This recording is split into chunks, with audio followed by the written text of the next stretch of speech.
W. Chapter Roman 11. Anne's impressions of Sunday school ELL. How do you like them? Said Marilla. Anne was standing in the gable room, looking solemnly at 3 new dresses spread out on the bed. One was of snuffy-colored gingham, which Marilla had been tempted to buy from a peddler the preceding summer because it looked so serviceable. One was of black and white checkered sateen, which she had picked up at a bargain counter in the winter.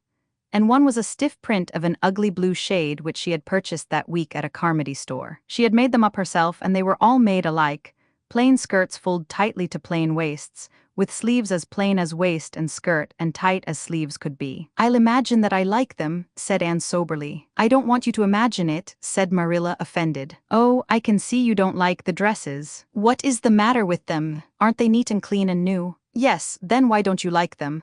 They're not pretty," said Anne reluctantly. "Pretty?" Marilla sniffed. "I didn't trouble my head about getting pretty dresses for you. I don't believe in pampering vanity, Anne, I'll tell you that right off. Those dresses are good, sensible, serviceable dresses, without any frills or furbelows about them, and they're all you'll get this summer. The brown gingham and the blue print will do you for school when you begin to go. The sateen is for church and Sunday school. I'll expect you to keep them neat and clean and not to tear them. I should think you'd be grateful to get most anything after those skimpy, wincey things you've been wearing."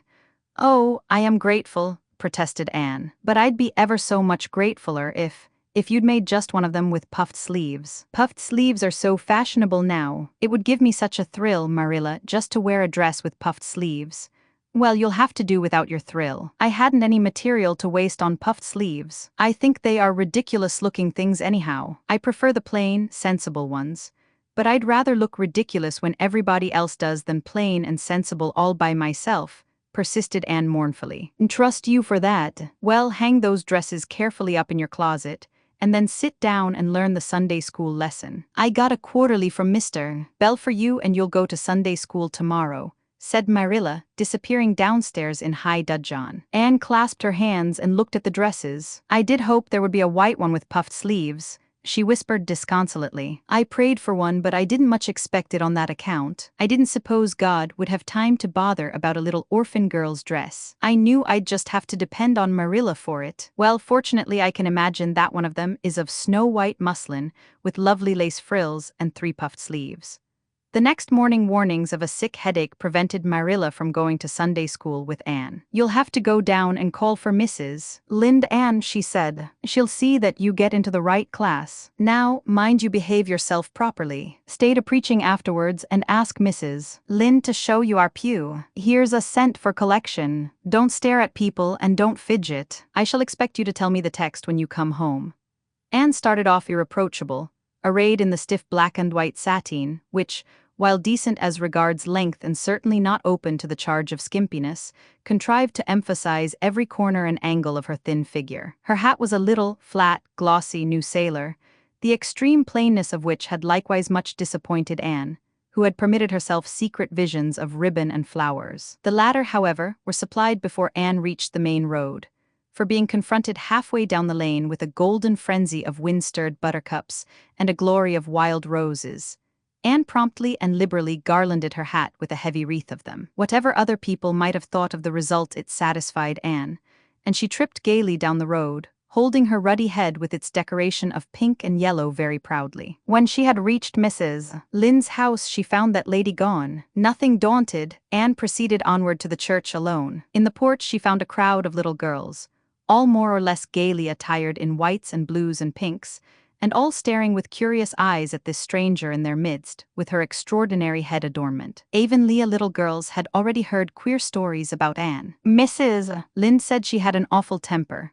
Jerry Buote, the hired boy at Green Gables, said she talked all the time to herself or to the trees and flowers like a crazy girl. They looked at her and whispered to each other behind their quarterlies. Nobody made any friendly advances. Then or later on, when the opening exercises were over, and Anne found herself in Miss Rogerson's class. Miss Rogerson was a middle-aged lady who had taught a Sunday school class for 20 years. Her method of teaching was to ask the printed questions from the quarterly and look sternly over its edge at the particular little girl she thought ought to answer the question. She looked very often at Anne, and Anne, thanks to Marilla's drilling, answered promptly, but it may be questioned if she understood very much about either question or answer. She did not think she liked Miss Rogerson, and she felt very miserable. Every other little girl in the class had puffed sleeves. Anne felt that life was really not worth living without puffed sleeves. "Well, how did you like Sunday school?"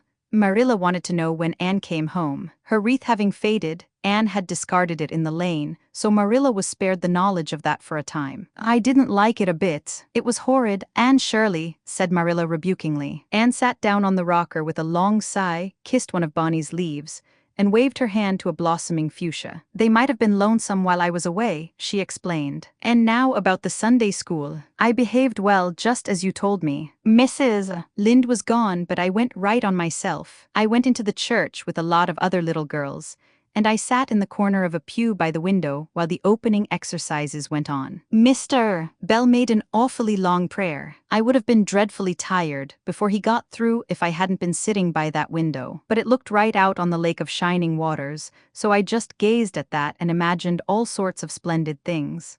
"You shouldn't have done anything of the sort. You should have listened to Mr. Bell." "But he wasn't talking to me," protested Anne. "He was talking to God, and he didn't seem to be very much interested in it either. I think he thought God was too far off, though." There was a long row of white birches hanging over the lake, and the sunshine fell down through them, way down, deep into the water. "Oh, Marilla, it was like a beautiful dream. It gave me a thrill, and I just said, 'Thank you for it, God,' 2 or 3 times. "Not out loud, I hope," said Marilla anxiously. "Oh no, just under my breath." "Well, Mr. Bell did get through at last, and they told me to go into the classroom with Miss Rogerson's class. There were 9 other girls in it. They all had puffed sleeves. I tried to imagine mine were puffed too, but I couldn't." "Why couldn't I?" "It was as easy as could be to imagine they were puffed when I was alone in the East Gable, but it was awfully hard there among the others who had really truly puffs.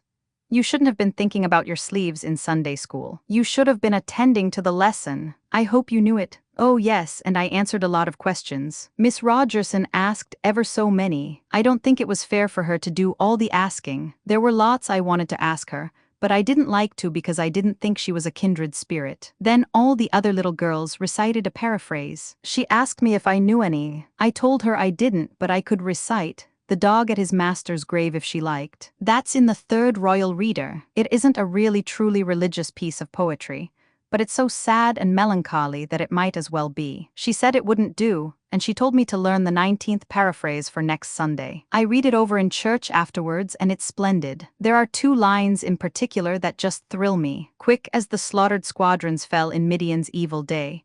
I don't know what squadrons means nor Midian either, but it sounds so tragical. I can hardly wait until next Sunday to recite it. I'll practice it all the week. After Sunday school, I asked Miss Rogerson, because Mrs. Lynde was too far away, to show me your pew. I sat just as still as I could, and the text was Revelations, 3rd chapter, 2nd and 3rd verses. It was a very long text. If I was a minister, I'd pick the short, snappy ones. The sermon was awfully long too. I suppose the minister had to match it to the text. I didn't think he was a bit interesting. The trouble with him seems to be that he hasn't enough imagination. I didn't listen to him very much. I just let my thoughts run, and I thought of the most surprising things."